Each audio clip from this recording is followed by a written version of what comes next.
আসসালামু আলাইকুম ওরহমতুল্লাহ। প্রিয় তাকদির ইসলামিক টিভির শ্রোতা ও বন্ধুরা, আশা করি আপনারা সকলেই ভালো আছেন। তাকদির ইসলামিক টিভির পরিবেশনায় আজকের গল্প অবরুদ্ধ নিশীথ। আর আমি আছি আপনাদের সাথে মোহাম্মদ আলী। গল্পটি লিখেছেন তেজস্মিতা মুর্তজা। ভিডিও এডিটিং করেছেন জে.আর. জাহিদ।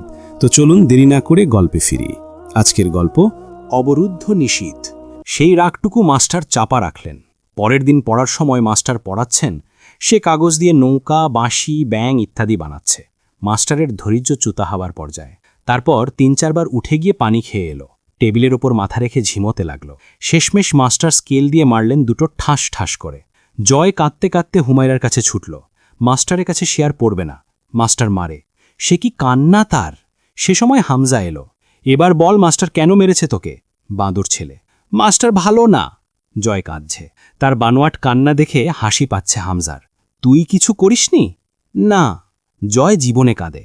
কাঁদলে তা সত্যি। এটা না মানার উপায় পেলেন না হুমায়রা। জলিল আমির রাজপুত্রের মতন পালছেন নাতিকে। তবু হুমায়রা বললেন, সেদিন মাস্টার নালিশ করেছিল বলে বাদ দেওয়ালি, কিন্তু সে তো তার পরেও 2 দিন পড়েছে। কথাটা বিশ্বাসযোগ্য হলো, এবং এটা করার জন্যই সে তারপরেও 2 দিন পড়েছে মাস্টারের কাছে। কিন্তু মাস্টারকে বাদ দেওয়ানোর একটা ছুতো দরকার বিধায় 2 দিন খুব জ্বালাতন করে মার আদায় করেছে মাস্টারের কাছে। হামজাকে দেখে শান্ত হলেন হুমায়রা। সবার খোঁজখবর নিলেন। শাহানা ভাবি তেলের পিঠা বানিয়ে দিয়েছে হামজার কাছে। হুমায়রার শরীরটা ভালো না। গর্ভাবস্থার 4 মাস চলছে। কাজের মেয়ে দুটো গেছে গ্রামে। জয় সারাদিন বাদরামি করে বেড়ায়। তাকে সামলানো 4 মজুরের কাজের সমান। বিকেল পর্যন্ত রইল হামজা। ফুপু যতক্ষণ রান্না করল সে দাঁড়িয়ে রইল ফুপুর পাশে। হামজার ছিপছিপে শুকনো শরীর, পরনের লুঙ্গি আর ফতোয়াটা ময়লা। মুখটা শুকনো, নরম চালচলন, মুখে স্মিত হাসি, তবে মলিন। বয়স 14। এই বয়সেই লম্বা হয়ে গেছে দেখার মতন। জয় হামজাকে পেলে সব ভুলে যায়। জয়ের স্বাস্থ্য চেহারা একদম আমির পরিবারের সবার মতোই অভিজাত হয়েছে। খালি স্বভাবটা দিন দিন বখাটের মতো হচ্ছে সঙ্গদোষে। হুমায়রা হামজাকে রেঁধে খাওয়ালেন, ও বাড়ির খবর শুনলেন। আজ কদিন হুমায়ুন পাটোয়ারি বাড়িতে নেই। সংসারের দায় তার নয়। হামজা, তুলি, শাহানা ভেসে গেলেও সে দায় তার নয়। সে দেশে বিদেশে ঘুরছে। মহিলাদের বিয়ের প্রলোভন দিয়ে তাদের ভোগের অপরাধে কত এলাকা থেকে মার খেয়েও ফিরেছে। হামজা ক্লাস 8-এ। বাসায় চাল নেই। হামজার স্কুলের বেতন দেয়া হয় না আজ 4 মাস। মাস্টার বেতন না নিয়ে স্কুলে যেতে মানা করে দিয়েছে। হুমায়রা কিছু কাঁচা তরকারি, চাউল, পোশাক আর কিছু টাকা বের করে হামজার হাতে দিলেন। বাড়িতে লোক নেই। ছুটিতে গেছে কাজের লোকেরা। জয়কে সাথে নিয়ে হামজাকে এগিয়ে দিয়ে এলেন অনেকটা দূর। হামজা পায়ে পড়তে যায়। ফুপু, তোর পায়ে লাগি। আমি একাই চলে যাব। আমার কিচ্ছু হবে না। তোর পেটে আমার ছোট বোন। এই রাইতে বাইরে হইলে যদি বনুর কিছু হয়, তোর খবর আছে। বাইর হস না ফুপু আম্মা। হুমায়রা শুনলেন না। অন্ধকারে একা ছাড়ব? কেউ যদি টাকাটা কেড়ে নেয়? তুই কি বাড়ি পর্যন্ত যাবি? তখনও তো নিতে পারে। তবু আমার সান্ত্বনা থাকবে। চল। জলিল আমির লাঠিতে ভর দিয়ে দাঁড়িয়ে রইলেন ফটকের কাছে পুত্রবধূর অপেক্ষায়। হামজা ফুপুর ডান হাতখানা ছাড়ল না যতক্ষণ হাঁটল। জয় মায়ের হাত ছেড়ে ছুটে এসে হামজার হাত চেপে ধরে তিড়িং বিড়িং ছুটছে। 2 দিন পর জাবেদ ফিরলেন, ক্লান্ত চেহারা। হুমায়রা দেখে বুঝে ফেললেন কিছু একটা হয়েছে। কিন্তু জাবেদ বড় চাপা মানুষ। রাজধানী থেকে ফিরেছেন তা কেবল বুঝলেন জলিল আমির। আমির নিবাসের লোকজন কম। ফটকের দারোয়ান মনসুর মিয়া, বাগানের মালি মন্টু, আর 2 জন আছে বাংলো ঘরে বিপদ আপদের জন্য। জলিল আমিরের অভ্যেস সদর ঘরে আরাম কেদারায় দুলতে দুলতে ঘুমানো। লাঠিটা কেদারার সাথে হেলান দিয়ে রাখা। বুকের ওপর বই, চোখে চশমা আছেই। নাক ডেকে ঘুমোচ্ছেন। মনসুর মিয়ার চাকরিটা সুখের। সারা রাত সে ঘুমায় ফটকের ধারের চেয়ারটায় বসে। বাড়ির কর্তা জলিল সাহেব জানেন, ঝাড়িও মারেন, এমনকি কয়েকবার লাঠি নিয়ে তেড়েওছেন, কিন্তু চাকরি থেকে ছাড়িয়ে দেন না। মনসুর মিয়া নিশ্চিত ছাড়াবেনও না। মাঝরাত কটা মনসুর জানে না। কেউ ডাকছে মনসুর মিয়াকে, খুব করুণ সুরে। তার খুব বিপদ। বাড়ির কর্তার কড়া হুকুম, যত রাত হক আর যাই হোক, কেউ সাহায্য চাইলে ফটক যদি না খুলিস তোর চাকরি কইলাম শেষ রে মনসুর। মনসুর দিনহায় ভুগল। তার ভয় করছে। তবু খুলল। কেউ অসহায় লোক না তারা। একজনও না, 8-10 জন। মুখে কালো কাপড় বাঁধা। চোখটা খুব সামান্য দেখা যাচ্ছে। 1 ঘন্টা আগে আমির বাড়ির দোতলার বাতি নিভেছে। 1 ঘন্টা পর এরা কি করতে এসেছে? মনসুর মন্টু আর বাংলো ঘরের 2 জনকে ডাকল। তারা উঠে এসে দাঁড়িয়ে রইল। মনসুরকে জবাই করা হলো। তারা খুব নরম মনের, তাই মুখ ফিরিয়ে রাখল। দেখল না দৃশ্যটা, বরং ফটকটা ভেতর থেকে ভালোভাবে আটকে এলো। পথ দেখিয়ে দিল। সদর দরজার নকল চাবিও তাদের কাছে আছে। দুর্বৃত্তদের হাতে চাবি তুলে দিয়ে তাদের কাজ শেষ। তারা বাইরে অপেক্ষা করতে লাগল। জলিল আমির সেদিন খুঁড়াতে খুঁড়াতে গিয়ে নিজের বন্দুকটা তুলে দিয়েছিলেন ঠিকই, তবে গুলি চালাতে পারেননি। তার বুকের ওপর চড়ে বসে তাকে যখন জবাই করা হচ্ছিল, কেবল উনার গলা দিয়ে ঘোট ঘোট আওয়াজ হচ্ছিল। উনি শেষবার কালিমায় শাহাদাত পড়লেন। শেষ করতে পারলেন না অবশ্য, জবান বন্ধ হয়ে গেল। জাবেদ আমির আব্বার ডাকে নিচে নেমে আসার আগে যে বন্দুক নিতে গেলেন দোতলার বড় বারান্দার ওপারে, ততক্ষণে কিন্তু দুর্বৃত্তরা শোবার ঘরে ঢুকে পড়েছে। জাবেদ আমিরের গুলিতে 4 জন পড়ে গেল। তখনও 9 জন আমির নিবাসে ছড়িয়ে ছিটিয়ে। জীবিত 9 জনের মাঝে কিন্তু জলিল আমিরের পালিত 2 জন সহ মন্টুও আছে। জাবেদ আমির মনোবল হারিয়ে ফেললেন কেমন যেন। তবু বিশ্বাসঘাতকদের বুকে গুলি চালাতে তার হাত কাঁপতে শিখেনি। একজনের ঠ্যাঙে শেষ গুলিটা করতে পেরেছিলেন উনি। ওনাকে 4 জন মিলে ধরে ছেঁচড়ে নিয়ে শোবার ঘরে হুমাইরা আর জয়ের সামনে উপস্থিত করা হলো। ছোট্ট জয় আমির ছোট্ট হাতে তার ছোট্ট সঙ্গীদের খুব মারে। সেদিন তার ঠাঁই হয়েছিল মায়ের পিঠ পিছে। সে বাবার পেছনে ছুটে গিয়ে সদর ঘরে দাদুর মাথা ছাড়া দেহটা দেখেছে। মাথাটা দেহর সাথে নেই দাদুর, তার পা নড়ছিল না। তবু সে সিঁড়ি বেয়ে উঠে এসেছে ঠিকই মায়ের কাছে। অবশ্য সিঁড়ি বইতে গিয়ে কয়েকবার পড়ে গিয়ে চামড়া মাংস ছিলে গেছে শরীরের কয়েক জায়গার। রক্ত ঝরছে, জ্বলছেও, কিন্তু তার বুক ভেঙে কান্না আসছে। দাদুর মাথাটা কোথায়? দাদু কি তাকে কাল সকালে বাগানের ভেতর লাঠি নিয়ে তাড়বে না? বলবে না, সঞ্জয়, যত বড় বিপদই সামনে এসে দাঁড়াক, কেবল আল্লাহকে ডাকবি। জয়ের প্রশ্ন, আল্লাহকে? আমাদেরকে যিনি বানিয়েছেন, সে আমাদের রক্ষা করবে সব অবস্থায়। ধর বারবার ডাকছিস, তবু তোর বিপদ উদ্ধার হচ্ছে না, তবু বিশ্বাস হারাবি না, তাহলে কাফের হয়ে যাবি। কাফের কি? খারাপ। বড় বাবা বলেছে খারাপ হওয়াটা খারাপ না। চুপ, ওই কুলাঙ্গারের কথা বলবি না। হুমাইরা নামাজ পড়লে সে গিয়ে জ্বালাতন করে।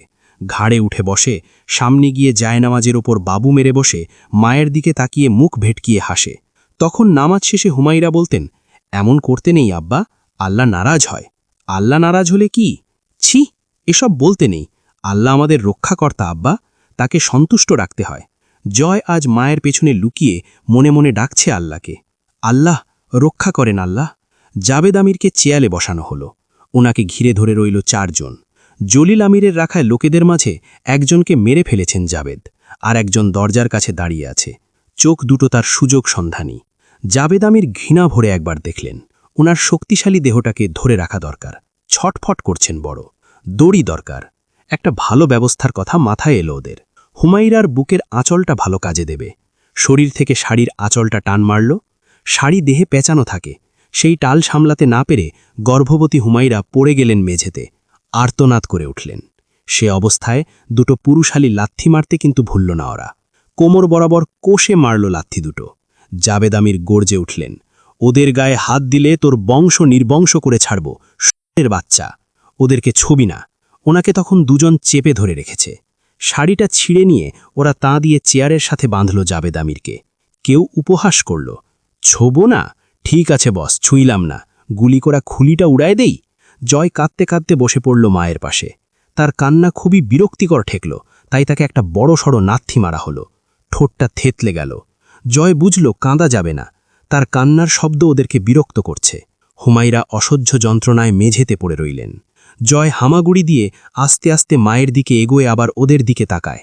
আবার যদি লাথি মারে? গুটিসুটি মেরে মায়ের কাছে মেঝেতে আধশোয়া হয়ে ঝুঁকে মায়ের হাতটা চেপে ধরে রাখে। বাবার কাছে যাবার উপায় নেই। তার অবশ্য ইচ্ছে করছিল আলমারি থেকে একটা শাড়ি এনে মাকে দিতে।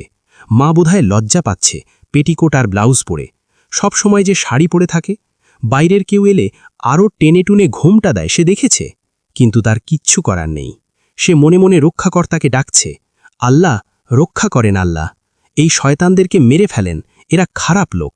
তার মাথায় এই চিন্তাও এলো, খারাপ হওয়া তো খারাপ না, কিন্তু এই রকম খারাপকে কি বলে? এই খারাপদেরকে জয়ের ভালো লাগছে না। এখন আল্লাহ নামক রক্ষাকর্তার উচিত এই খারাপদেরকে শাস্তি দেয়া। ফাড়া খড়ি দিয়ে জাবেদকে মারতে লাগলো ওরা। আর্তনাদটা আর নেওয়া যাচ্ছে না। শাড়ির এক টুকরো জাবেদের মুখেও গুজে দেয়া হলো। এক একটা আঘাতে চামড়া ছিঁড়ে মাংস থেতলে উঠছিল জাবেদের শরীরে। কয়েকটা আঘাতে ঝিমিয়ে গেলেন জাবেদ। সাদা ফতুয়াটায় রক্তের ছোপ দেখা যাচ্ছে। এবার মুখের কাপড় সরিয়ে নেওয়া হলো। এবার ওনার উচিত ওদের কাছে প্রাণ ভিক্ষা অথবা আক্রমণের কারণ বা তারা কে এসব জানতে চাওয়া। কিন্তু জাবেদ করলেন অন্য কিছু। তিনি স্ত্রীর কাছে মিনতি করে উঠলেন, চলে যাও হুমু, তোমার পায়ে পড়ি। জয়, চলে যা আব্বা, আমি আসবো তোদের সাথে দেখা করতে। হুমায়রা প্লিজ, দয়া করো, আমার সন্তানদেরকে নিয়ে চলে যাও তুমি, আমি আসবো খুব তাড়াতাড়ি। এই, তোরা ওদের যেতে দে, ওরা তো কিচ্ছু করেনি তাই না, ওদেরকে বের হয়ে যেতে দে। হুমায়রা বুকের ওপর দুটো হাত আড়াআড়িভাবে ধরে ইজ্জত ঢাকার বৃথা চেষ্টাটা করছেন। দেখতে ওনাকে তখন বড় বোকা বোকা লাগছে। বোকা নারী কেবল দুপাশে মাথা নেড়ে বলেন, এরা খাড়া গোঝায়ের বাপ। শুনতে বড় অদ্ভুত লাগে তা। রক্তাক্ত গালে হাসলেন জাবেদ। পুরনো দুশ্মনী, চলে যাও হুমু, পরে বলবো। কথাটা জয়ের মনে রইল। বড় বাবা বলে তাদের পুরনো দুশ্মন হল সৈয়াদ পরিবার। হুমায়রা ভাবেন, পরে বলবে? এই লোক মিছে সান্ত্বনা দিতে বড় তৎপর। তাদের পারিবারিক নাটক বেশিক্ষণ সহ্য করল না ওরা। এক একটা আঘাতের সাথে সাথে জাবেদ আমিরের দেহের মাংস খড়ির সাথে ছিঁড়ে ছিঁড়ে আসছিল। পরনের ফতোয়া ছিঁড়ে ভালা ভালা হয়ে উঠেছে। জয় মুখ গুজে আছে মায়ের বুকের ভেতরে। সে মায়ের বুক খোঁড়ার চেষ্টা করছে বোধহয়। ঢুকে যেতে পারলে ভালো হবে। ওদের লুটপাট শেষ হয়েছে, ভাগাভাগি পরে হবে। আলমারি খালি। আমির নিবাসের ঐতিহ্যবাহী কাঁসার তৈজসপত্রও ছাড়েনি। যুদ্ধের ডাকাতরা যত পেয়েছিল, এরা কিন্তু তত পেল না। এক প্রকার লোকসানই হল আগের জনেদের তুলনায়। তবু কিছুই ছাড়া যাবে না। যা পাবে হাতে তাই যাবে সাথে। হুমায়রার কানে মোটা স্বর্ণের ঝুমকা, তা খুলে নেবার মতো অত সময় বা ধৈর্য আছে তাদের? হেঁচকা টানে হুমায়রার কানের ফুটো ছিঁড়ে দুভাগ গেল। তা যাক, ঝুমকো জোড়াও বেরিয়ে এলো। গলার হার বালা সব নিল। মজার ব্যাপার হল, লুটপাটে দুর্বৃত্তদের আগ্রহ নেই বিশেষ। 12 আনা আগ্রহই জলিল আমিরের রাখা লোক দুটোর মাঝে বেঁচে থাকা সেই একজনের। সে ওদের ডেকে বলল কুড়াল দিয়ে আলমারির তালাটা ভেঙে দিতে। সে নিজে হাতে হুমায়রার অর্ধনগ্ন দেহ থেকে অলংকার খুলল। এই বাড়িতে থাকার সময় এসব চোখে চোখে দেখে যে লোভ সংবরণ করা কত কঠিন ছিল, তা তারা দুজন ছাড়া কেউ জানে না। ভালো হয়েছে একজন মরেছে, ভাগ কমেছে। তারা অসন্তুষ্ট। জাবেদকে আরও কষ্ট দিয়ে মারার ছিল, কিন্তু তা হচ্ছে না। জাবেদকে মেরেই তাদের কাজ শেষ না। তাদেরকে জয়নালের আবাসে যেতে হবে। জয়নাল দিনাজপুরে এখন। জয় দেখল বাবা আর কথা বলছেন না, মাথা ঝুলে পড়েছে। ওনার কোলের ওপর কয়েক সেকেন্ড পরপর আঠালো রক্ত ও থুতুর মিশ্রণ টুপটুপ করে পড়ছে। ট্যাপের পানি পড়ার কথা মনে পড়ল জয়ের। এভাবেই ট্যাপ বন্ধ করার পরেও টুপটুপ করে ফোঁটা ফোঁটা পানি পড়ে। সে মনে মনে তখনও আল্লাহকে ডাকছে, রক্ষা পেতেই হবে আজ। সে আল্লাহকে ডেকে এও বলেছে বড় বাবাকে এখন পাঠিয়ে দিতে। হুমায়রা বলতেন, আল্লাহ চাইলে সব পারেন, বড় বাবাকে পাঠিয়ে দিতেও পারেন নিশ্চয়ই। এলো বড় বাবা। যখন জাবেদকে শেষবার শ্বাস নিতে বাধ্য করছে, তেমনি চরম মুহূর্তে পেছনে প্রাচীর টোপকে বাগানের ভেতর দিয়ে কার্নিশ বেয়ে উঠে এলেন জয়নাল আমির। তিনি একা, হাতে শুধু একটা রামদা, পরনে কাছা মারা লুঙ্গি। জয়নাল আমির অর্ধচেতনায় ছোট ভাইকে দেখলেন কিনা বোঝা গেল না। তার সারা শরীর ফাঁড়া মেহেগুনির খড়ির আঘাতে কাঁচা কাঁচা। দুর্বৃত্তরা এক চোট একে অপরের দিকে তাকিয়ে মহানন্দের হাসি হাসল। জয়নাল আমির এখানেই চলে এসেছে অবশেষে। জয়নাল আমির কিন্তু ভাইকে বাঁচাতে গেলেন না, একদমই না। তিনি ভাবিকে ধরে উঠালেন। হুমায়রা অসহ্য পেটের ব্যথায় কুকুরে গেছেন। ছুটে যেতে চাইলেন স্বামীর কাছে। জয়নাল আমিরের কঠিন মুষ্টি থেকে মুক্ত হতে পারলেন না কেবল। কোমরের গামছাটা খুলে বড় ভাবির শরীরে জড়িয়ে অপর হাতে জয়ের হাতটা চেপে ধরলেন। রামদা তখন 2 হাঁটু দিয়ে চেপে ধরা। ওরা একটু ধীর স্থির হয়েছে। জয়নাল আমির নামটায় এক আতঙ্ক আছে তা দিনাজপুর জানে। জয়নাল ভাবি ও ভাতিজাকে ধরে নিয়ে কক্ষের বারান্দায় বসালেন হেলান দিয়ে। জয় বড় বাবার হাত ছাড়ছে না। আস্তে করে জিজ্ঞেস করে, বাবার কি হয়েছে বড় বাবা? বড় বাবা জবাব দিলেন না, বরং ধাক্কা মেরে সরিয়ে দিলেন জয়কে পেছনের দিকে মায়ের কাছে। জয়ের অভিমান হল। জয়নাল আমির ডাকলেন ওদের, আয়, কার কার মায়ের বুকে দুধের জোর পরীক্ষা করবি, আগিয়ে আয়। আজ দেখব তোদের মায়ের বুকে দুধের জোর বেশি নাকি আমার হাতের ধাতুর। একজনের অবশ্য হাত কাটা পড়েছিল। হাতটা তিনি বাম হাত দিয়ে কাটলেন, তবু নিখুঁত আঘাত। জয় তখন বড় বাবার ডান কোলে। সেদিন প্রথমবার জয় আমির রক্তের সংস্পর্শে পেল। ছলাৎ করে এসে এক ঘাবলা গরম তরল ছোট্ট জয়ের শরীরে লেগে গেল। গাটা ঝাঁকুনি দিয়ে উঠেছিল, ঘিনঘিনও করেছিল। বড় বাবার আধখোলা শার্টের প্রান্ত মুষ্ঠ করে ধরেছিল সে। বড় বাবার মুখ পাথরের মতো শক্ত তখন। বড় বাবার মুখেও রক্তের ছিটা। হাত কাটার থমকাথমকির মাঝে কক্ষের দরজা দিয়ে ভাবি ও ভাতিজাকে বের করে দোতলার লম্বা বারান্দায় পৌঁছাতে পেরেছিলেন জয়নাল। কিন্তু সেখানেও দুজন, পেছনেরগুলোও এগিয়ে এসেছে। এক হাতে ভাবিকে ধরে জয়কে বুকের সাথে মিশিয়ে রামদাটা চেপে ধরে সিঁড়ি বেয়ে নেমে এলেন। উনার হাতের রামদা চরকির মতো ঘুরছে। কমপক্ষে 2 ফুটের মাঝে কেউ এসে দাঁড়ালে মাথা নেমে যাবে ঘাড় থেকে। কিন্তু তার ভাবি জাবেদকে ছেড়ে যাবেন না।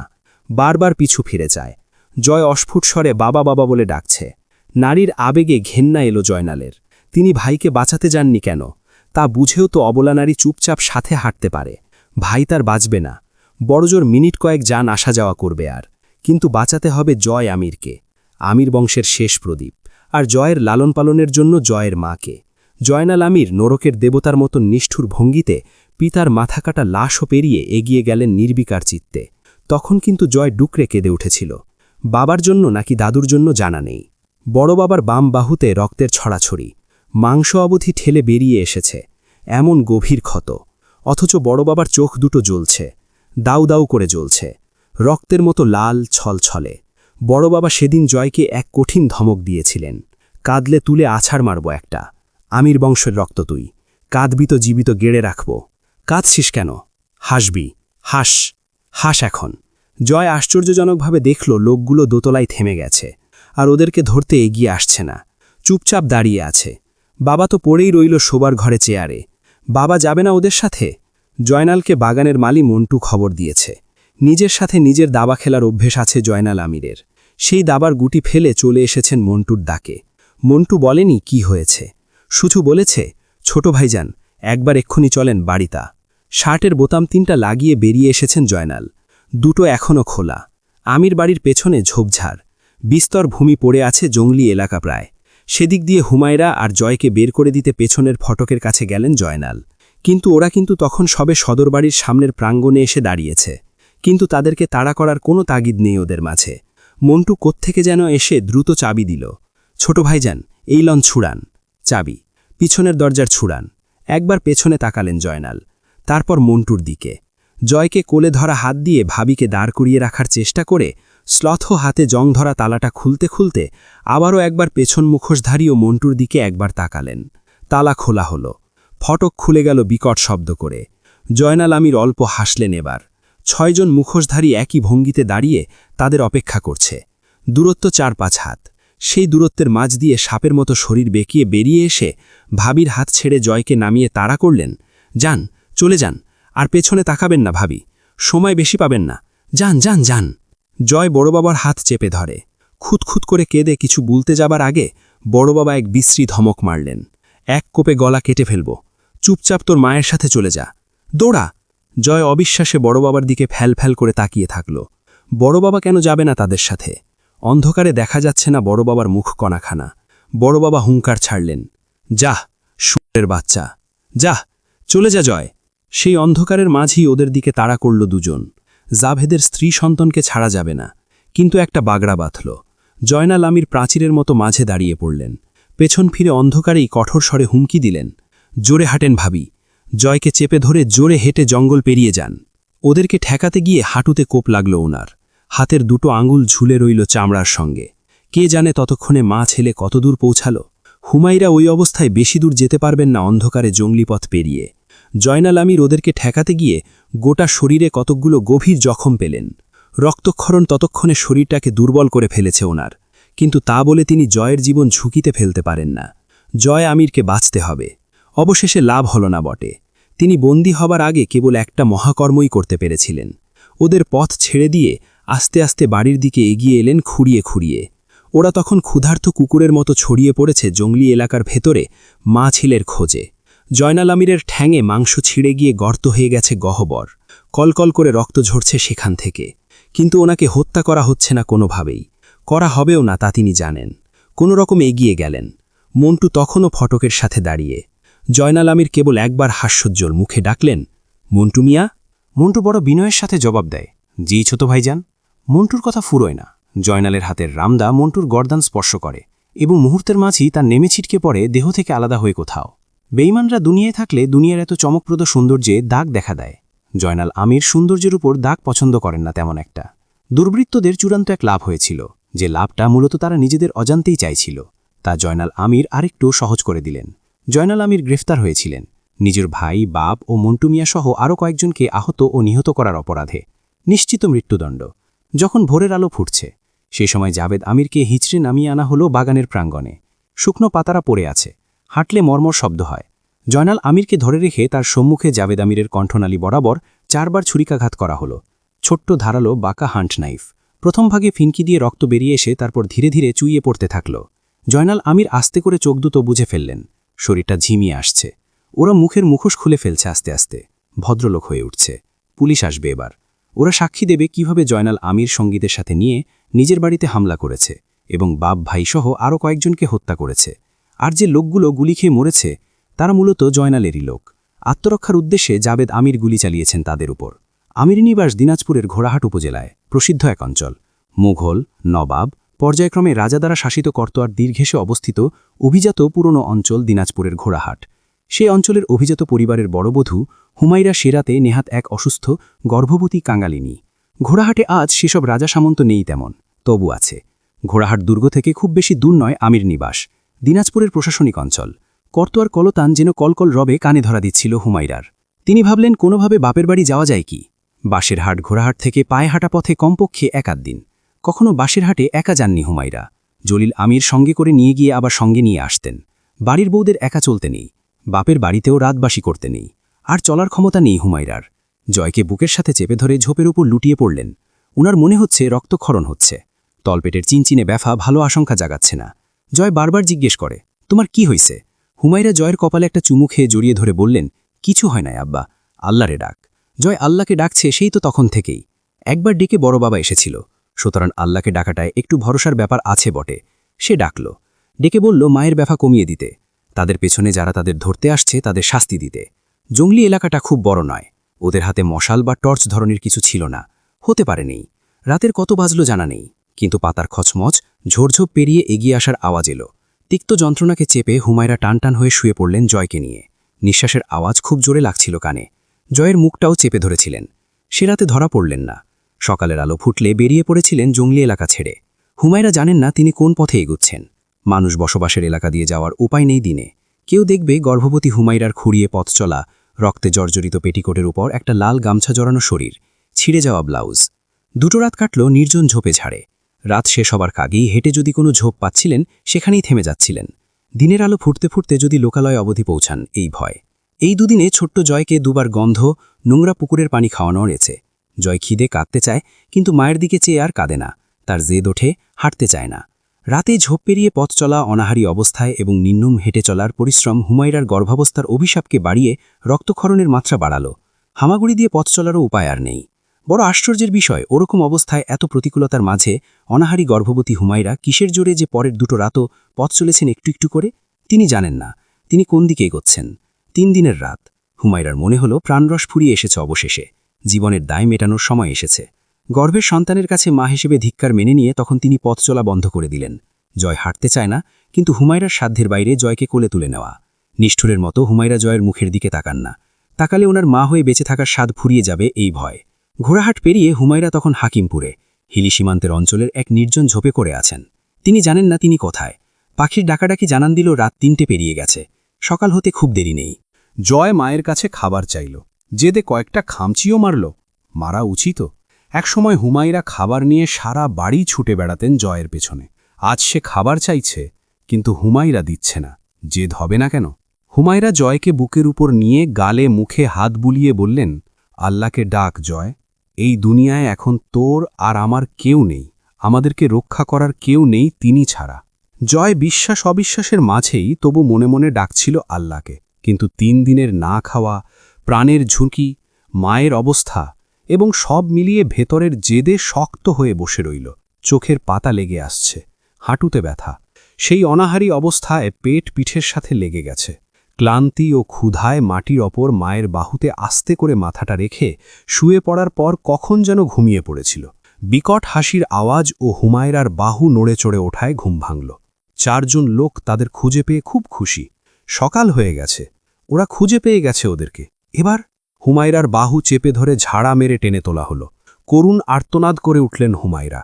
জয়ের অভুক্ত ছোট্ট শরীরটা টেনে তুলে দাঁড় করানো দায়, কিন্তু সে গিয়ে এলোপাথারি কয়েকটা আঘাত করার চেষ্টা করল লোকটিকে। মুখ ভর্তি দাড়ি তার। আরেকজন এসে জয়কে ধরে ওর 2 হাত পিছমোড়া করে ধরে চাপ দিল। মনে হলো কচি হাতের বাহুগুলো মটমট করে উঠল। সীমান্তের পার্শ্ববর্তী কোয়ার্টার এলাকা। সেসব কোয়ার্টার আজ পরিত্যক্ত ও নির্জন, লাশ কাটা ঘরের মতো দেখতে। বাইরের লোহার জানালা দরজা মাদকাসক্ত ও চোরেরা খুলে বিক্রি করে খেয়েছে। দেয়ালে শেওলা, প্লাস্টার খসে খসে পড়েছে। চারপাশে ঘন জঙ্গল গুজিয়ে গেছে। বন্দর সংলগ্ন এসব কোয়ার্টার মুক্তিযুদ্ধের সময় হানাদার বাহিনী হিলি সীমান্ত দখলের সময় পুড়িয়ে দিয়েছিল। পোড়া বিল্ডিংগুলো এখন মদের আসর ও জুয়ার আড্ডাখানা হিসাবে খুব ভালো। এসব জায়গায় লোক দিনেও পা রাখে না, তাদের জানের ভয় আছে। ভেতরের বিল্ডিংয়ের এক দোতলায় জয়কে বাইরে রেখে হুমায়রাকে নগ্ন করার কাজে লেগে পড়ল ওরা। ভাঙা জানালার গ্রিল ধরে জয় চেঁচাচ্ছে, তার গলার আওয়াজ আটকে আসছে। সে দেখল বড় বাবার জড়িয়ে দেওয়া গামছাটা মায়ের শরীর থেকে খুলে মুখে ঢুকিয়ে দেওয়া হলো। মা আর চিৎকার করতে পারছে না, চোখের পানি ভেসে ভেসে এসে গালে গোজা গামছায় ঠেকলে শুষে নিচ্ছে গামছা। মায়ের শরীরে একটুও জোর নেই। জয় বন্ধ দরজায় এলোপাথারি ধাক্কাধাক্কি করে বড় ক্লান্ত হয়ে গেল। 3 দিনের না খাওয়া ছোট্ট দেহটা আর চলতে চায় না। সে আবারও জানালার কাছে গিয়ে দাঁড়াল। মায়ের দিকে তাকাতে খুব ভয় হচ্ছে তার, খুব ভয়াবহ দৃশ্য। বুকের ভেতরটা এত নিষ্ঠুরভাবে ঢিপঢিপ করছে, শ্বাস রোধ হয়ে আসছে। ওরা মাকে পুরো নগ্ন করে ফেলেছে। মায়ের পেটটা উঁচু হয়েছে একটু। পেটের ভেতরে তার বোন আছে। বোন কি কষ্ট পাবে না? ওরা খুব জোরাজুরি করছে মায়ের সাথে। একটা ব্যাপার খেয়াল করল জয়, মায়ের 2 উরুর মাঝ দিয়ে রক্ত শুকিয়ে আছে, আগে ঝরা রক্ত। পুরনো সেই শুকনো রক্তের ওপর দিয়ে নতুন রক্তের প্রবাহ আসছে। ওরা মায়ের শরীরের ওপর চেতে শুয়ে পড়ছে। মা হাত পা ছটফাট করলে ওরা খামচিয়ে চেপে ধরে রাখছে দুজন। ওরা যখন উলঙ্গ হলো লুঙ্গি খুলে, দৃশ্যটা খুবই খারাপ লাগলো জয়ের কাছে। সে চোখের উপর ছোট্ট 2 হাতের তালু চেপে ধরল। জয়ের তখনই হুট করে আল্লাহর কথা মনে পড়ল। রাতেও হুমায়রা পিঠে হাত চাপড়াতে চাপড়াতে ক্ষীণ গলায় বলেছিলেন, তোর আর আমার সাথে আল্লাহ ছাড়ার আর কেউ নেই। আল্লাহকে ডাকবি যে কোনো বিপদে, ক্ষুধা পেলে, কষ্ট পেলে, আঘাত পেলে, সব সময়। সে সেদিন চিৎকার করে করে আল্লাহকে ডেকেছিল, আল্লাহ আপনি আসেন, কোথায় আপনি আল্লাহ? আমার আম্মুকে ওরা মেরে ফেলবে আল্লাহ। ও আল্লাহ, আপনি শুনছেন, রক্ষা করেন আমার আম্মুকে। মনে হয় আস্তে ডাকা হচ্ছে। জয় আরও জোরে জোরে ডাকল আল্লাহকে। আল্লাহ যদি রক্ষা করতে দেরি করে ফেলে তাহলে মায়ের খুব কষ্ট হয়ে যাবে। সে বারান্দার গ্রিলে মাথা ঠেকিয়ে আকাশের দিকে তাকিয়েও ডাকল, আকাশ থেকে কখন আসবে আল্লাহ? ঘরের ভেতরে খুব খারাপ কিছু হচ্ছে, কিন্তু কান্নার তোড়ে জয়ের গলা আটকে আসছে। ডাকতে ডাকতে হেঁচকি উঠে গেল, কাশতে কাশতে গলায় জ্বলুনি শুরু হলো, বুকটা লাফাচ্ছে। তার এত চিৎকার বোধহয় খুব বিরক্তিকর ছিল। দরজা খুলে একজন লোক লুঙ্গির গিট্টু বাঁধতে বাঁধতে এগিয়ে এলো। জয় দৌড়ে যাবার চেষ্টা করেছিল ঘরের ভেতরে, কিন্তু লোকটা জয়কে ধরে ফেলল। মেঝেতে শুইয়ে ফেলে বুকের ওপর চড়ে বসল লোকটা। জয়ের দম বন্ধ হয়ে এলো। তাতে জয়ের আবার একবার আল্লাহর কথা মনে পড়েছিল অবশ্য। লোকটা তাকে জবাই করবে, আরেকটু সময় সে পেতে পারত। কিন্তু এত চিৎকারের ফলে সময় এগিয়ে এলো। সে লোকটার হাতে চাপাতির মতো দেখতে মৃত্যুকে দেখেছিল। তখন তার বয়স 7। তার আল্লাহর কথা মনে পড়লেও সে ডাকল না, একটুও ডাকতে ইচ্ছে করল না। খুব আগ্রহী নজরে নিভু নিভু চোখে তাকিয়ে রইল চাপাতির চকচকে চকচকে ধারালো প্রান্তের দিকে। জয়ের গলার কচি ত্বক বিদীর্ণ হয়ে চিনচিন করে রক্ত বেরিয়ে এলো। কিন্তু কেন যে কণ্ঠনালীতে ছুরির বসার আগেই দ্বিতীয়জন এসে বাঁচিয়ে নিয়েছিল জয়কে। সেদিন জয় ফুরিয়ে যেত, তার জীবনটা সংক্ষিপ্ত, সে জানে, এবং অনিশ্চিত। কিন্তু সেদিন জয় আমিরের ফুরিয়ে গেলে অতিরিক্ত সংক্ষিপ্ত হতো। কিন্তু তার জীবনটা অতিরিক্ত সংক্ষিপ্ত নয়, শুধু সংক্ষিপ্ত। সেই সংক্ষিপ্ত জীবনটায় অভিজ্ঞতা ও ঘটনার কমতিটা থাকা যাবে না। তাই এরপর তার জীবনে অভিজ্ঞতা ও ঘটনার স্রোত তরঙ্গ বিরামহীন তেড়ে এলো, আর শান্ত হল না সেই স্রোত। তখন জয় আচমকা মৃত্যুর ওপার থেকে জেগে ওঠে, খুবই অসন্তুষ্ট। তাকে বাঁচানোওয়ালা লোকটা সেই দাড়িওয়ালা, কোকড়ানো বাবরি চুল, গলায় তাবিজ, পরনের লুঙ্গি, মুখে তৃপ্তির হাসি। নিভু চোখে শেষবার লোকটাকে দেখেছিল জয়, কিন্তু তার ভেতরে এক প্রকার প্রেমের অনুভূতি ছড়িয়ে পড়েছে। অনুভূতিটা অদ্ভুত। প্রেমটা তার মৃত্যুর ওপর, একটা সুন্দর অন্ধকারত্ব, যেখানে জীবন নেই, বিরোধ নেই, রাজনীতি নেই, ক্ষুধা নেই, ব্যথা নেই, চাহিদা অথবা ক্ষমতার লড়াই নেই। মৃত্যুর এত এত সৌন্দর্য ছোট্ট জয়কে মুগ্ধ করেছিল। সেই মুগ্ধতা আর কাটেনি কখনো। জয় মরে গেল। গলার চিনচিনে ব্যথাটা আর টের পাওয়া যাচ্ছে না, শুধু অন্ধকার। শরীরের ভর অনুভূত হচ্ছে না। শূন্যের ওপর ভাসমান হালকা দেহতে একটুও ক্ষুধা, ক্লান্তি আর লালসা নেই। কতক্ষণ পর তার মৃত্যুঘুম ভেঙেছিল। আবারও মাথার উপরে আকাশ। আকাশটাকে ঠিকমতো দেখার উপায় নেই। বিশাল বিশাল কড়ই গাছের ডালগুলো আকাশকে জমিনের চোখের আড়াল করতে খুব তৎপর। চোখ দুটো ঘোলা, প্রকৃতিও মেঘাচ্ছন্ন। আবার সাঁঝের বেলা। জয় উঠে বসল। গলার ব্যথায় গা কেঁপে উঠল। শরীরের তাপে চামড়া ঝলসে যাবার উপক্রম। পরনের জামাটা ভেজা, প্রকৃতিও, অর্থাৎ বর্ষণ নেমেছিল প্রকৃতিতে। হুমায়রার দেহটা পড়ে আছে, নগ্ন দেহ, রক্তাক্ত, পেটটা উঁচু তখনও। জয় দৌড়ে গিয়ে বসে পড়ল মায়ের পাশে, ডাকল কয়েকবার। তার খুব কান্না পাচ্ছে, কিন্তু কাঁদতে ইচ্ছে করছে না। সে জেনে গেছে দুটো কাজ খুবই অহেতুক। এক, আল্লাহ নামক রক্ষাকর্তাকে ডাকা, আর দ্বিতীয়টা কাঁদা। বড় বাবা বলেছে হাসতে। সে হাসতে চেষ্টা করল। না, হাসিটা আসছে না। না আসুক, তবু কান্নাও করা যাবে না। কেঁদে কিছু হয় না। লোকে দেখলে বা শুনলে আরও বিরক্ত হয়ে জবাই করতে আসে। সে মরেনি। কিভাবে সম্ভব? সে জ্ঞান হারিয়েছিল। ওরা এখানে ফেলে গেছে। জয়ের খুব ভয় লাগছে। এত অন্ধকার কেন? বিভিন্ন ধরনের আওয়াজ কানে আসছে। সেসব আওয়াজ ভোতা, একটাও স্পষ্ট প্রকট নয়। তাতে ভেজা আধারে মোড়ানো প্রকৃতিটা গুমোট হয়ে উঠেছে। সে কয়েকবার হুমায়রাকে ডাকল। আম্মু, আম্মু গো, ওঠো আম্মু, আম্মু, আমার একটু খিদে পাচ্ছে, চলো যাই আমরা, আম্মু। তার রাগ হলো, হুমায়রা কথা বলছেন না। মাঝরাত অবধি জয় থেমে থেমে অনেকবার হুমায়রার ঘুম ভাঙানোর চেষ্টা করেছে। হুমায়রা ওঠেন না। শেষ রাতে জয় কাঁদল। জঙ্গলের ভয়াবহতা, ক্ষুধার জ্বালা, মায়ের কথা না বলা তাকে কাঁদালো। কিন্তু শব্দ করে কাঁদল না। সে কাঁদল নিচু স্বরে। জোরে কাঁদলে ঝুঁকি আছে। তার ভেতরে আবারও মৃত্যুপ্রেম জেগে উঠেছিল। সেদিন বুঝতে পারেনি বটে, তার ভেতরে যে একটা নাম পরিচয়হীন কিছুর প্রতি নিগুড়ো টান কাজ করছে, তা আসলে মৃত্যু। যে মৃত্যু তার কাছে আসছে বারবার, দূর থেকে হাতছানি দিয়ে ডাকছে। জয় এগিয়েও যাচ্ছে, কিন্তু মৃত্যু তখনই জয়কে ছেড়ে দূরে চলে যাচ্ছে। এই লুকোচুরির জন্য জয়ের ভেতরে মৃত্যুর জন্য যেমন নেশা পয়দা হলো, তেমনই এক বিরহ বিদ্রোহও। সকালের আলোয় পাতাগুলোকে দেখে তার খাবার মনে হলো। পাতা অনেক ওপরে, হাতের নাগালে জমিনের মাটি আছে। জয় আঙুলের নখ দিয়ে মাটি খামচে মুখে নিল। চিবিয়ে চিবিয়ে গিলতে চেষ্টা করল। স্বাদটা ঠিক বোঝা যাচ্ছে না। জঙ্গলটা চোখের সামনে ঘুরছে, কিন্তু খাওয়াটা দরকার। সে পড়ে থাকা গাছের শুকনো ডাল দিয়ে মাটি আছড়ে তা তুলে খেল। মা উঠলে তাকেও খাওয়াতো। মা শুয়ে আছে, তাই মায়েরও খিদে নেই। জয়েরও উচিত শুয়ে পড়া। তার মাথা ঘুরছে আসলেই। খুব বেশিক্ষণ জেগে থাকা চলবে না। নিঃশ্বাস নিতে পারা যাচ্ছে না। জয়ের মাথায় এই বুদ্ধি এসেছিল, সে দৌড়ে জঙ্গল পেরিয়ে কারোর বাড়িতে যাবে, সাহায্য চাইবে। কিন্তু উঠে দাঁড়ানো গেলে তা সম্ভব হতো। সে উঠে দাঁড়াতেই পারছে না। শুয়ে শুয়ে আরও কিছুটা মাটি সে গালে নিয়ে চিবিয়েছিল। মাটিতে ক্ষুধা নিবারণ হচ্ছে না। রোদ উঠছে আস্তে আস্তে। নিভে যাচ্ছে সেই সাথে জয়ের চেতনা। জয় গিয়ে মায়ের নগ্ন বুকটার উপর তার ভরশূন্য মাথাটা রেখে আস্তে করে শুয়ে পড়ল। সৈয়দ বাড়ির মসজিদে হুমায়রার জানাজা অনুষ্ঠিত হয়েছিল। তখন জয় অন্দরে অচেতন পড়ে আছে। সে শেষবার যখন হুমায়রাকে দেখেছিল তখন সে প্রায় জীবনমৃত। তাছাড়া হুমায়রার পরিণতিগত অবস্থা ছেলে হিসেবে স্মৃতিতে ধারণ করতে নেই। মায়ের ওই চিত্র যুবক ছেলের স্মরণে আসতে নেই। জয় তা ধারণ করতে চায়নি, স্মৃতিতে রাখতে চায়নি। যা মানুষ স্মৃতিতে রাখতে অস্বীকৃতি জানায়, মস্তিষ্ক তা ধারণ করে না সচরাচর। এক্ষেত্রে মস্তিষ্ক মানুষের অনুগত। জয়ের মস্তিষ্কে বিকৃতি হয়েছিল। খুব ছোট বয়সের সেই বিকৃতি খুব নিখুঁত, সূক্ষ্ম আর জটিল। তা হামজা জানে। জয় জানে না, মানেও না। সে নারী সঙ্গকে নিজের মতো করে রীতিগত করে নিয়েছিল, অনেকটা অধিপত্যের মতো। কিন্তু আবার সম্মানের দায় ছিল না তার। নারীর অসম্মান তার কাছে বিশেষ কোনো সংবেদনশীল ব্যাপার নয়। কিন্তু ধর্ষণে তার তীব্র বাতিক, এমনকি ধর্ষণের আশেপাশে থাকার জটিল ও অসীম অনীহা। কিন্তু জয় জানে ও মানে সেসব ভুলে গেছে। কড়া ড্রাগ ও একাধিকবার শারীরিক ও মানসিক নির্যাতন তাকে উদ্দীপনাহীন করে তুলেছে। এটা তার ধারণা। মাঝে মধ্যে মনে এলে হামজা জয়কে ড্রাগ ধরিয়ে দিয়েছে। মনে আসাটা হুমায়রার মুখ নয়, হুমায়রার চেহারা জয়ের মনে পড়ে না, এটা তার ধারণা।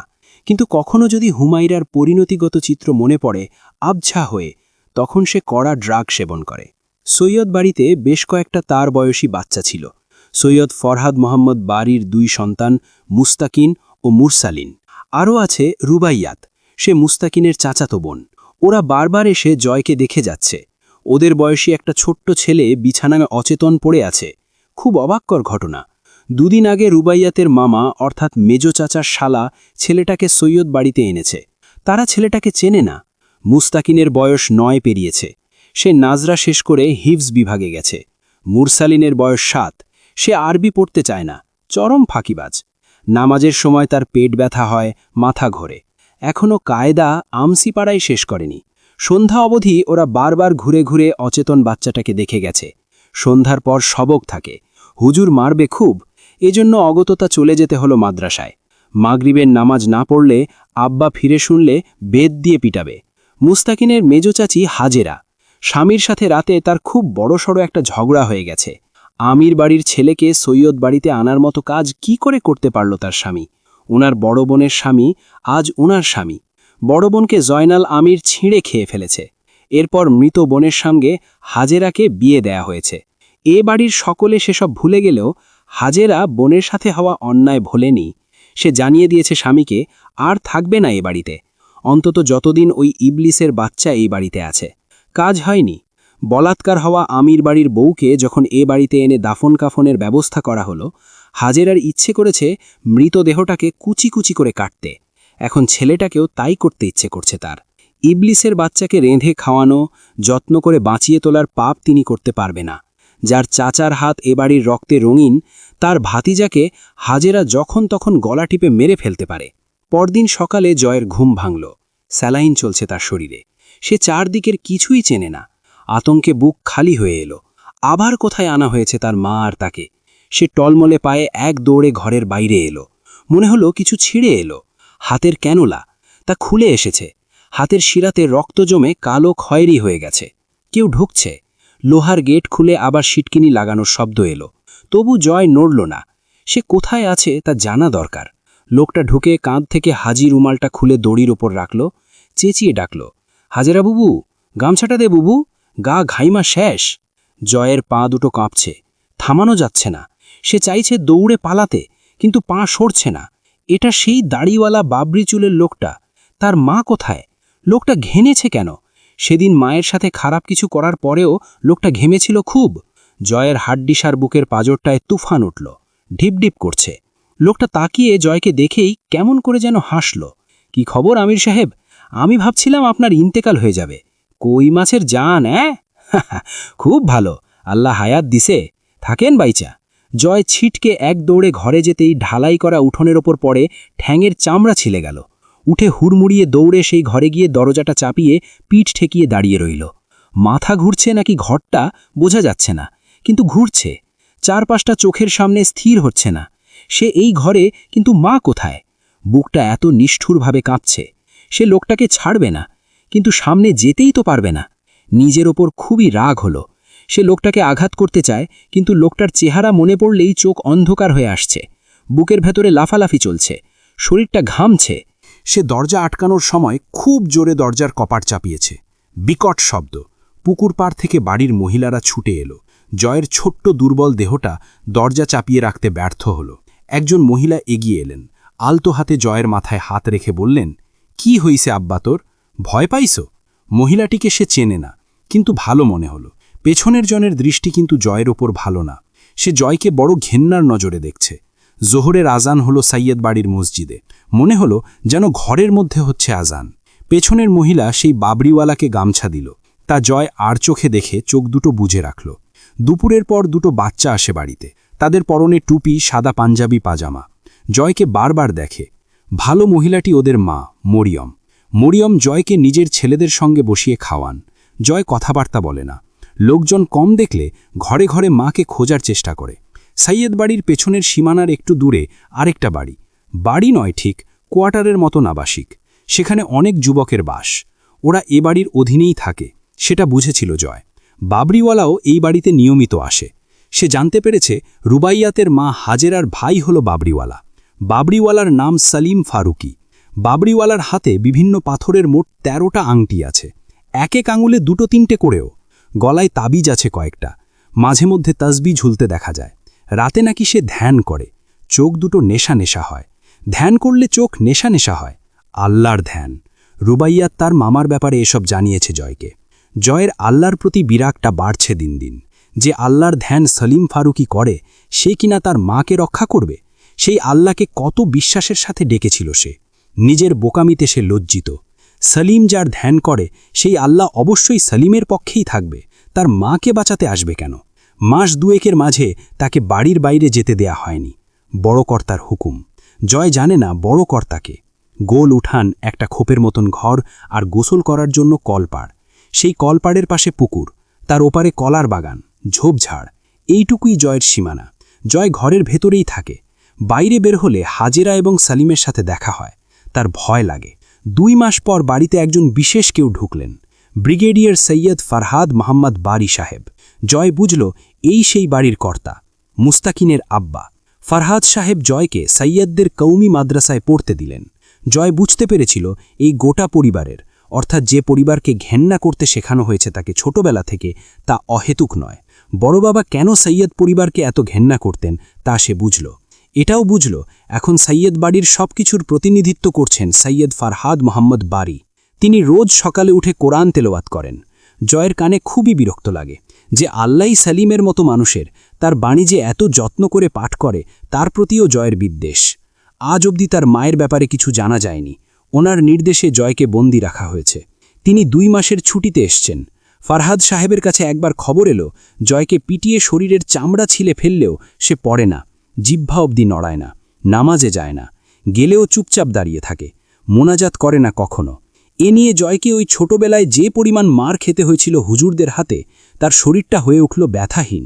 2-4টে চামড়া ছিলা বেতের আঘাত তখন আরামদায়ক ব্যাপার তার কাছে। জয় জেনে গেছে এই কোরআন সেই আল্লাহর বাণী যাকে ডাকার পরেও তিনি তার মাকে বাঁচাতে আসেননি।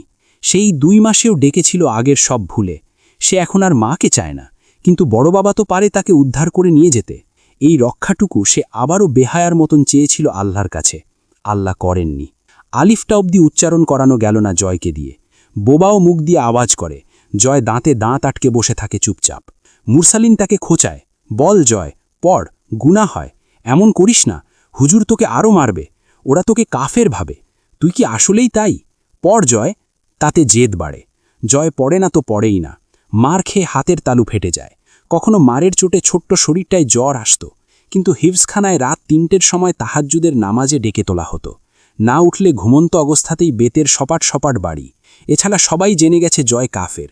নেহত ফারহাদ সাহেবের নির্দেশ না হলে কবেই জয়কে বের করে দেয়া হতো মাদ্রাসা থেকে। তার ওপর নামাজে না দাঁড়ালে জ্বর আসা শরীরে মার পড়ে। তাদেরকে সুন্নতি তরিকায় এক খাঞ্চায় কয়েকজনকে খেতে দেয়া হয়। এতে মুসলমান ভাইদের মাঝে স্নেহপ্রীতি বাড়ে। জয় খাওয়ার আগে বিসমিল্লাহ পড়ে না। বিসমিল্লাহের শেষে আল্লাহ আছে। সে একবার মুস্তাকিনকে জিজ্ঞেস করল, বিসমিল্লাহ মানে কি? মুরসালিন খুব খুশি হল। হয়তো জয়ের ভেতরের গোমরাহি দূর হচ্ছে। সে হেসে জানালো, আল্লাহর নামে শুরু করা।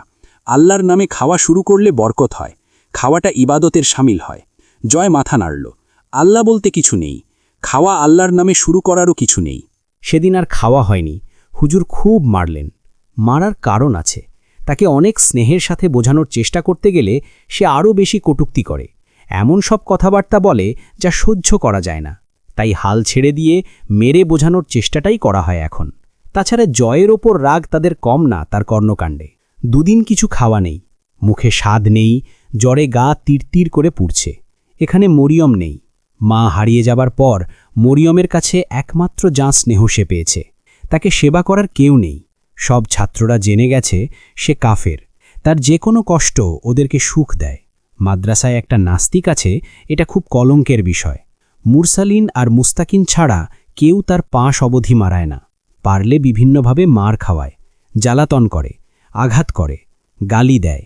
শেষ অবধি না পেরে সৈয়দ বাড়ির অন্দরে পাঠিয়ে দেওয়া হলো জয়কে। মরিয়ম মাথায় পানি ঢালেন। ওষুধ খাওয়ার আগে মরিয়ম জয়কে খেতে দিয়ে পানি আনতে গেলেন। হাজেরা এসে পা দিয়ে থালাটা উল্টে দিল। কানমলে ধরে বলল, ইবলিশের বাচ্চা, তোরে বলছি না বাড়ির ভেতরে আসবি না? তোরে আমি সহ্য করতে পারি না, বাইরেই মরবি, আসবি মা অন্ধরে, শয়তানের বাচ্চা। পরের ছুটিতে ফরহাদ সাহেব এসে জয়কে একদিন ডাকলেন। পড়িস না কেন আব্বা? অবিশ্বাস কেন এত? আমার মা কোথায়? ফরহাদ সাহেব চুপ হয়ে গেলেন। খানিক পর বললেন, আল্লাহর আমানত আল্লাহ নিয়ে গেছে। জয়ের ভেতরে আগুন জ্বলে উঠল। সে কটূক্তি করে বেজায় আপত্তিকর মন্তব্য করে বসল, যা সহ্য করা যায় না।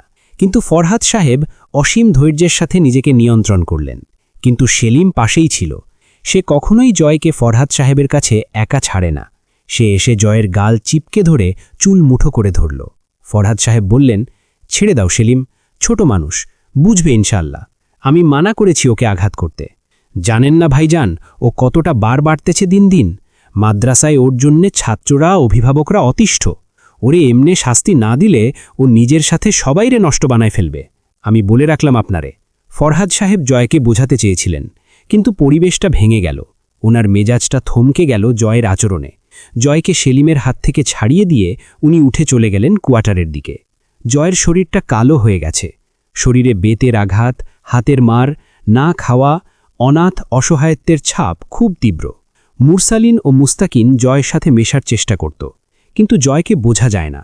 তার ভেতরে খাওয়া, গোসল, আদর যত্নের কোনো চাহিদা দেখা যায় না। মার খেলে কাঁদে না, হাসে, উন্মাদের মতো হাসে। তার হাসিটা তার ঠোঁটে সেভ করা, কিছুতেই তা মুছে না। বড় বাবা হাসতে বলেছে। বাড়ির লোকেদের অবশ্য পছন্দ ছিল না জয়ের সাথে দুই ভাইয়ের মিশতে চাওয়া। জয় একটা শয়তান, তার ঘাড়ে শয়তানের বাসা আছে, সেখানে অনেকগুলো শয়তান বাস করে। মাদ্রাসায় ছেলেরা সবাই এটা জানে। চোখের সামনে রোজ সে সেলিমকে দেখে, মাজার থেকে মাদ্রাসায় তসবি জপতে জপতে আসে। বৈরাগী লোক, বিয়েশাদীহীন সংসার ত্যাগী একজন সাধু গোছের লোক সেলিম, খুব আল্লাহভীরু, ধার্মিক, মাজারপ্রেমী মানুষ। জয় তাকে দেখলেই লুকিয়ে পড়ে। ছোট্ট মস্তিষ্কে সুগভীরভাবে জড়ানো আতঙ্ক কাটতে চায় না। সে ৩ বছর ছিল সৈয়দ বাড়িতে।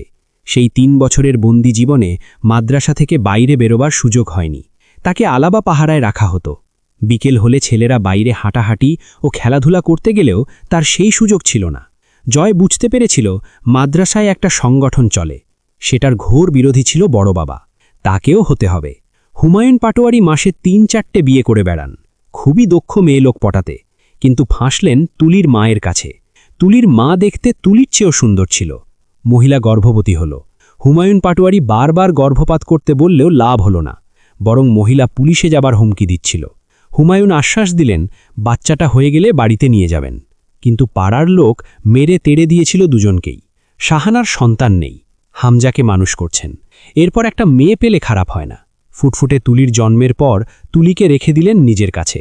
এক রাতে হুমায়ুন তুলির মাকে বেড়াতে নিয়ে গিয়ে মাঠের ডিপটি কলের নালিতে শুইয়ে জবাই করে ফেললেন, লাশটা গুম করে ফেললেন। শাহানা তাতে খুবই খুশি। নিজেরাই খেতে পান না, আবার সতীনকে কি খাওয়াবেন? বারবার জেল, জরিমানা আর সংসার চালাতে বিঘা বিঘা জমি বিক্রি করে সব শেষ করে ফেলেছেন হুমায়ুন। হুমাইরা তাদের সংসার চালাতেন, বিশেষত হামজার পড়ার খরচ। হুমায়ুন হামজাকে নিয়ে খুবই বিরক্ত এ ব্যাপারে। ছেলেটা পড়ালেখা ছাড়তে চায় না, শান্ত স্বরে শুধু বলে, আমি পড়ব আব্বা। এরপর হুমায়ুন ২-৩ দিন ধরে অবিরাম চেঁচালেও আর কোনো জবাব দেবে না হামজা, এবং নিজের সিদ্ধান্ত থেকে পিছু হবে এটা ভাবাও যায় না। কতবার যে হুমায়ুন মেরে ধরে হামজাকে কাজে লাগিয়ে দিয়েছেন, ছেলে থাকতে তিনি কেন কাজ করবেন? কিন্তু হামজা পড়ালেখা ছাড়ে না। হুমায়রা নিখোঁজ হবার পর হামজার পড়ার খরচ বন্ধ হয়ে গেল। সংসার আর চলে না। হামজা না খেয়ে থাকতে পারে। তার নির্লিপ্ততা কঠিন। ২ দিন না খেয়ে থাকলেও ভাত চায় না।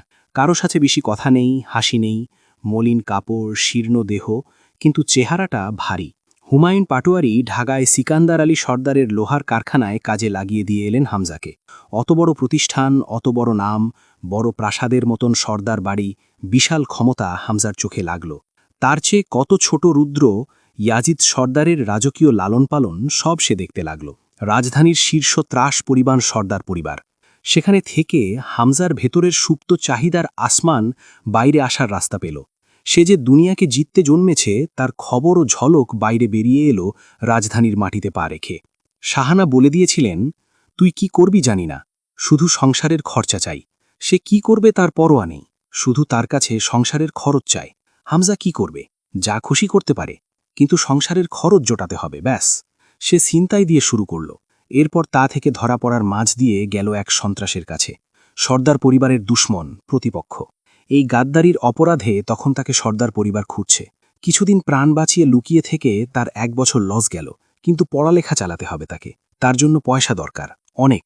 এরপর সে বড় ভাইদেরকে পেল, তৎকালীন সরকার বিরোধী দলীয় বড় ভাই, যারা খুব সহজে শুধু মুখের সমর্থনের জন্য হামজার মতো পুচকে ছেলেদের পেছনে পয়সা খরচ করে। শুধুই এটাই যে তখনকার সরকারি দলের প্রতি হামজার ক্ষোভের কারণ ছিল, তাও না। জাইনাল কাকার কারাবাস, ফুপুর মৃত্যু, জয়ের বন্দিদশা, সবের পেছনে ওদেরই লোক। সৈয়দ ফরহাদ মাহমদ বারি ওই দলেরই সমর্থক গোষ্ঠীর একজন।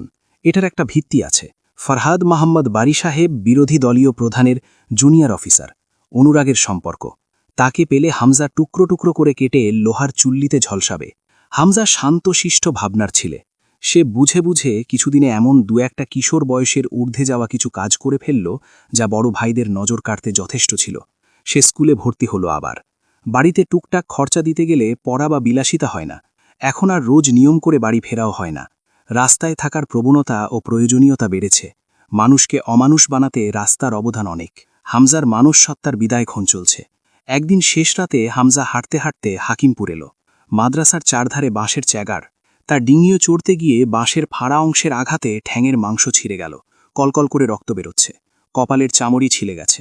সে জানে না জয়কে কোন বিভাগে রাখা হয়েছে।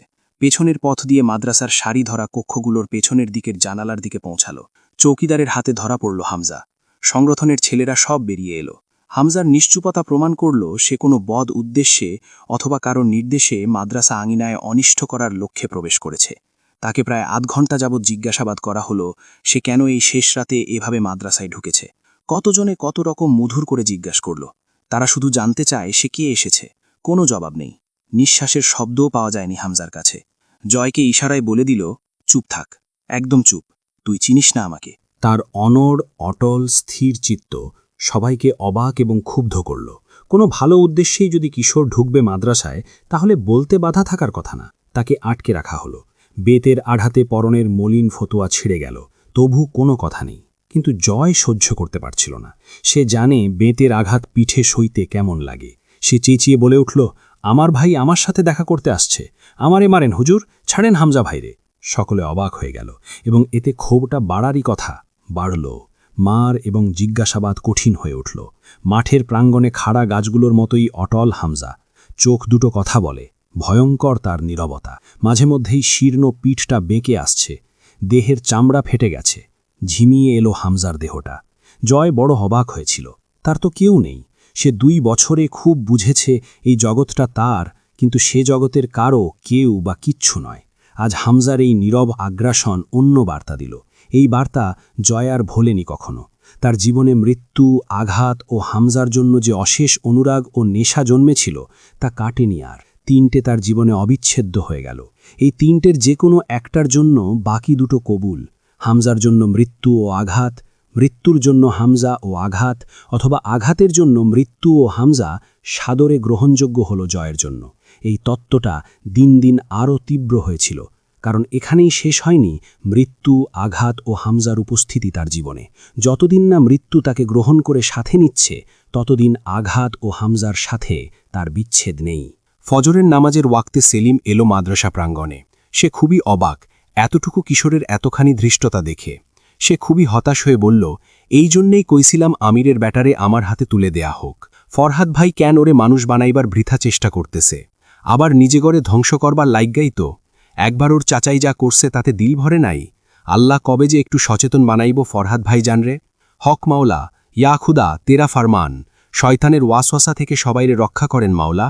হামজা চুল চিমটি মেরে ধরে সন্দেহহীন স্বরে বললেন, কার হুকুমে মাদ্রাসায় ঢুকছিস কইয়া ফেলতো বাবা। সবার উদ্দেশ্যে বলল, ওর ছোট কাকা কারাগার থেকে ফেরোয়ার।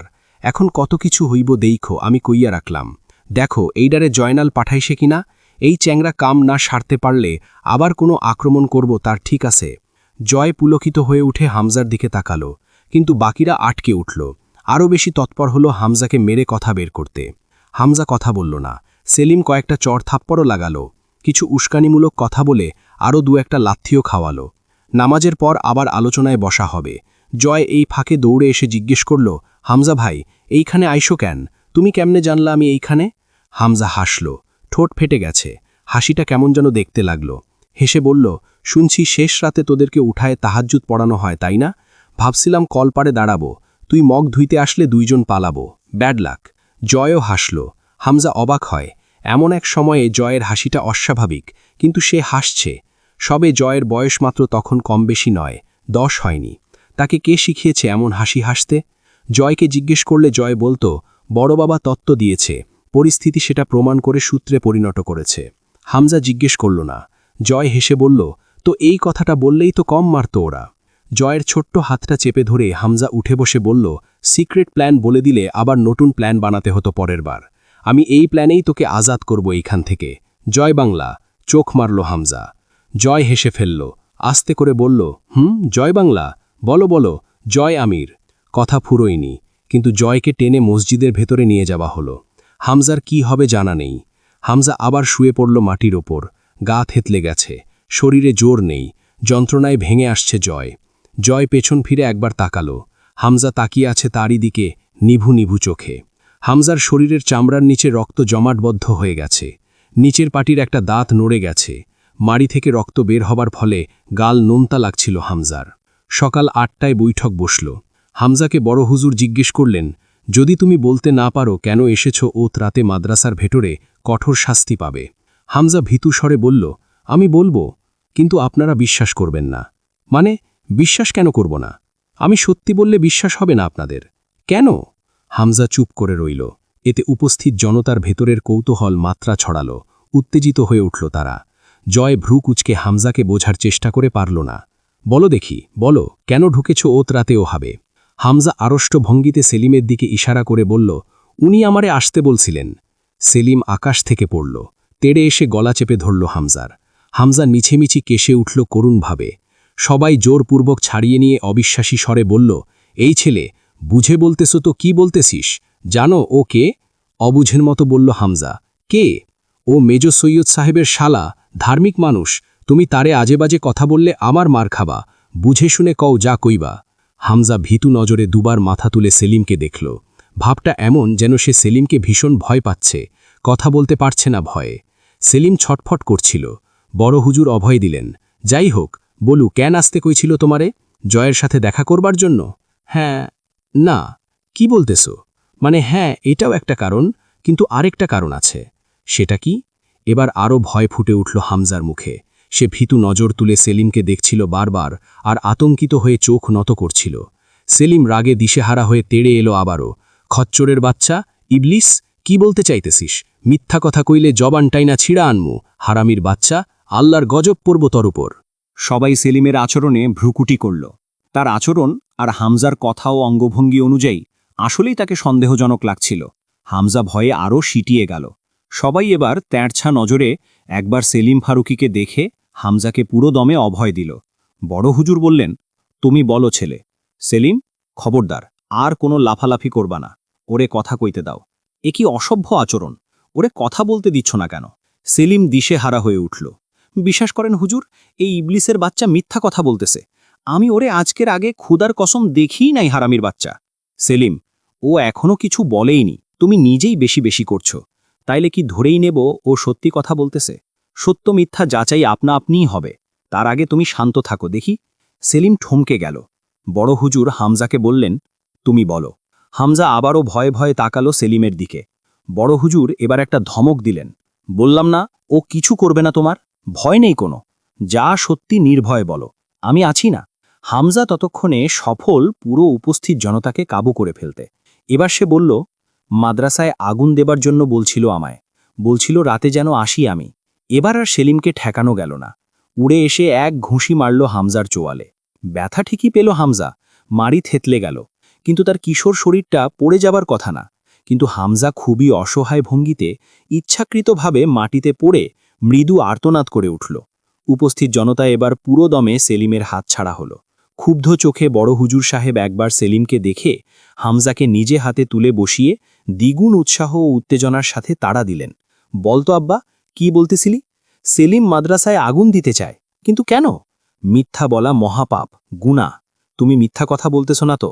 তোমারে কেমনে চেনে সেলিম? মানে বুঝায় বলো তো। আমি সত্যি বললে আপনারা আমায় মারবেন না তো আবার? এমন করুণ করে বলল হামজা। সবাই অনুশোচনায় ফেটে পড়ল। একটা 15 বছরের কিশোরকে তারা কি নিষ্ঠুরভাবে মেরেছে সব না শুনে। বড় হুজুর বললেন, আমি তখন ছিলাম না, এখন আছি। তোমার কোনো ভয় নেই। যা সত্যি সব বলবে। সত্য বললে মারবে মানে? সেটা যত তিতাই হোক, আর মারব না। আমি থাকলে তখনও এই জাহিলগুলো তোমার গায়ে হাত তোলার সুযোগ পাইত না।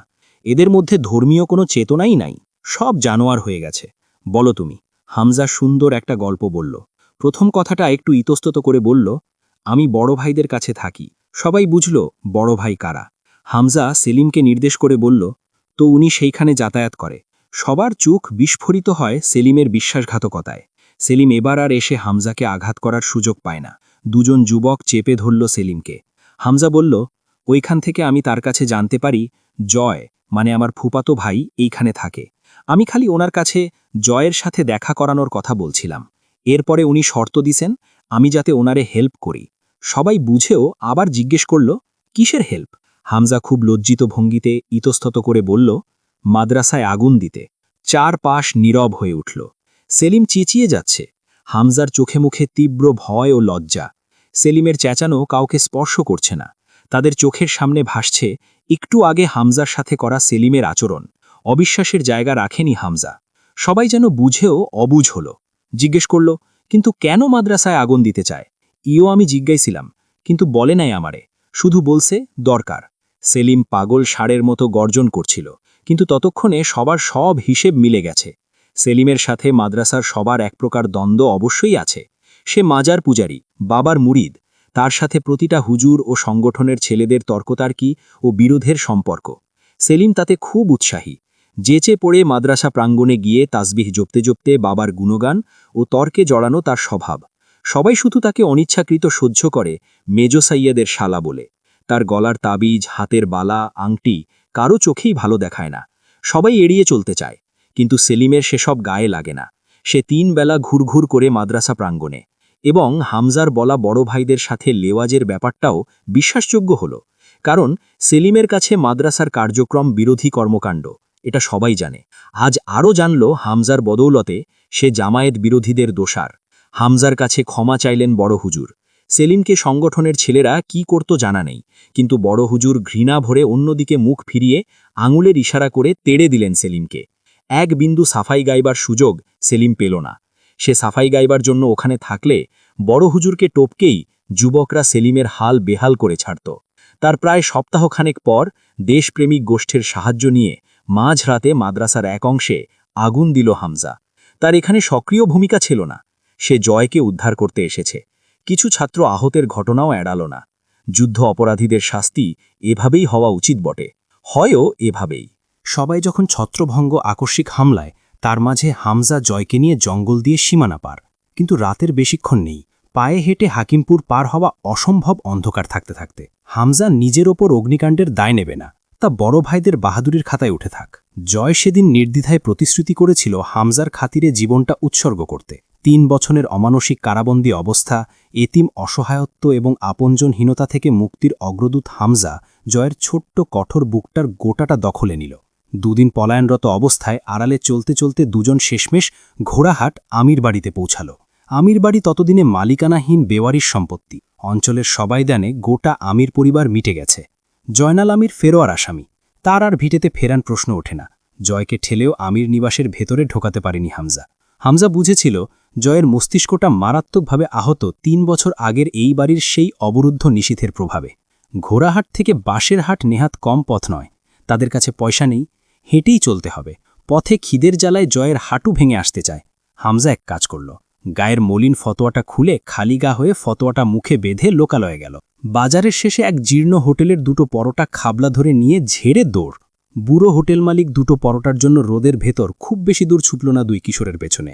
কয়েকটা গালি দিয়ে ফিরে চলে গেল, কিন্তু হুড়মুড়িয়ে দৌড়ে আসার সময় হাতের একটা পরোটা পড়ে গেল, কিন্তু তা তুলতে দাঁড়ানোর সময় নেই।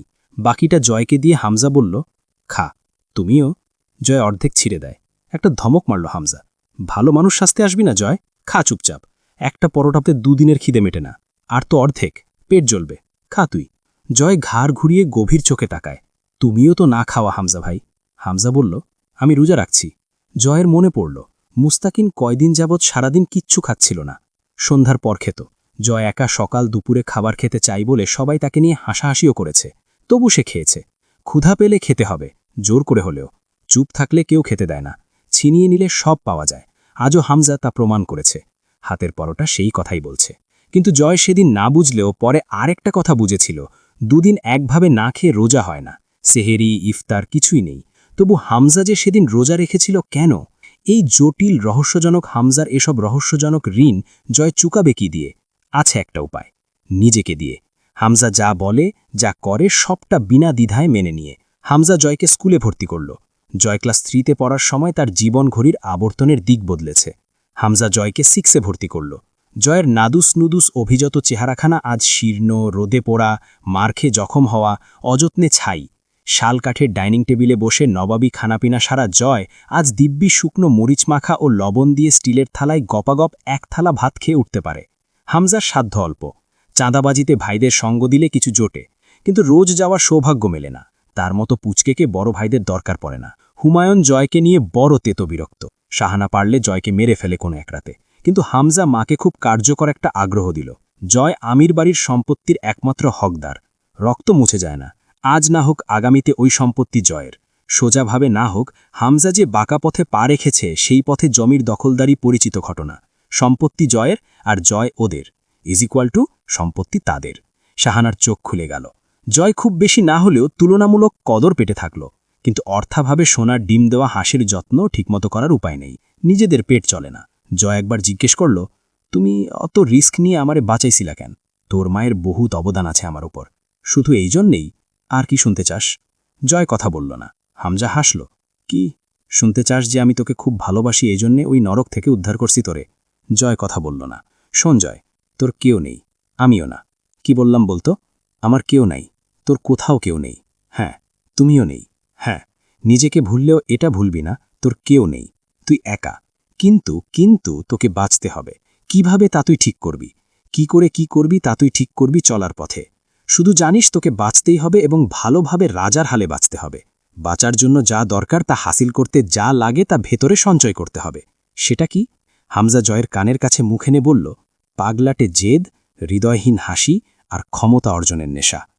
প্রিয় দর্শক, আজকে এ পর্যন্তই। আরও এইরকম নিত্য নতুন গল্প বা উপন্যাস পেতে তাকদির ইসলামিক টিভি চ্যানেলটি সাবস্ক্রাইব করুন। আজকের পর্বটি কেমন লেগেছে তা অবশ্যই কমেন্ট করে জানাবেন। আবারও দেখা হবে পরের কোনো পর্বে।